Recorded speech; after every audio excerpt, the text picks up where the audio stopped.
Let's start off with what happened yesterday. Have you analyzed any data points as to what was the cause? Of course, there were a lot of theories that were coming up. And of course, add to that the FII sell off to the tune of nearly 12,000 odd crore rupees that came in too. Just at a time when we were thinking that probably the large part of the exodus is over, the massive sell off that we were seeing from FIIs is over. Then you have this one day, bam, about a 12,000 crore rupees of a sell off, and the market's again testing that 24,000 mark. How are you assessing the fall off yesterday? Morning, Sakshi. I think you can probably attribute a multitude of reasons for the fall. FII selling, as you pointed out, but a large part of the FII selling is expected on two counts. One, in terms of how the yield movement has been, specifically in the US market, and the expectations in terms of more positive reforms expected to take place as Trump assumes office in January. There can be a decent amount of earnings expectations, and because of the bond yield spike, the emerging equity risk premium has obviously come down. I think that's the prima facie reason. Second element, obviously, is the kind of tariff impositions that can come through on a reciprocal basis across economies, including the emerging pack to a large extent. And therefore, I think with tariff impositions expected to come through, what kind of an impact can that have on local economies? What kind of impact can that have on global GDP? That is going to be extremely critical going forward.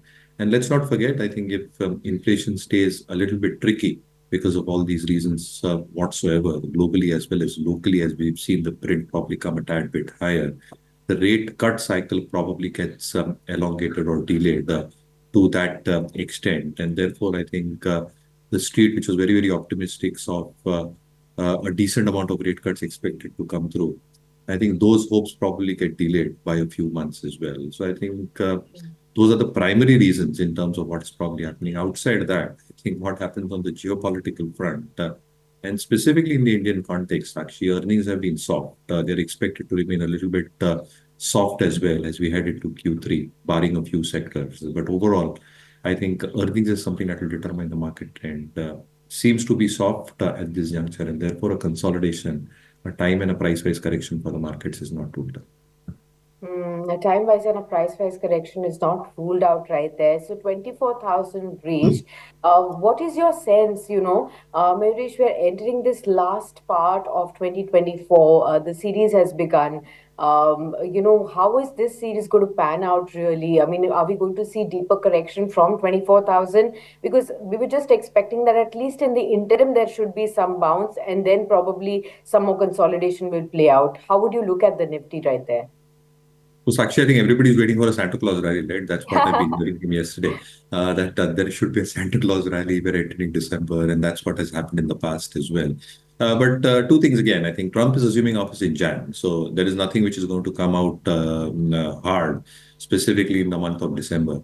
The second thing one must also notice that the financial year for a lot of institutions in the West ends on December, so there will be some element of profit booking that will still continue for the emerging pack. They've made tons of money in the emerging market, and they have to show their NAVs to their end investors as well. So to that extent, I think domestic liquidity should offset any kind of incremental selling that probably comes through, specifically from the FI accounts as we Yeah. head into the next few weeks. But largely, I think I don't see a structural downside on the markets. I don't see a huge upside from the current levels for the markets. We might probably trade in the range. Certain sector stocks might do well.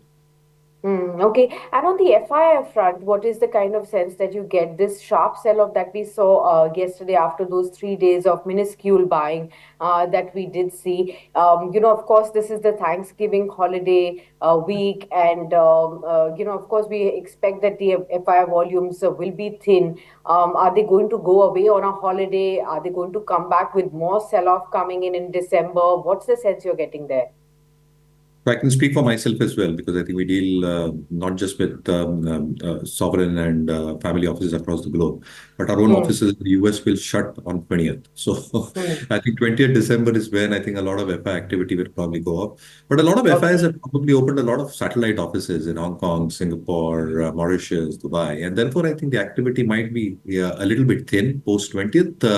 And that is where I think the DIs might get a little bit more active, the ultra HNIs as well in certain pockets. But in my sense, Correct. again, I think a large bulk of the selling is largely behind us. You might get incremental selling, as I said, which might get offset in terms of how the DIs, liquidity, and flows are coming through. And therefore, I Hmm. think not seeing too much of a downside. Maybe the range that we are now playing with, 23,200, 23,400 on the downside, 24,300, 24,500 on the upside, the 1,000 Hmm. point range is where the Nifty might probably.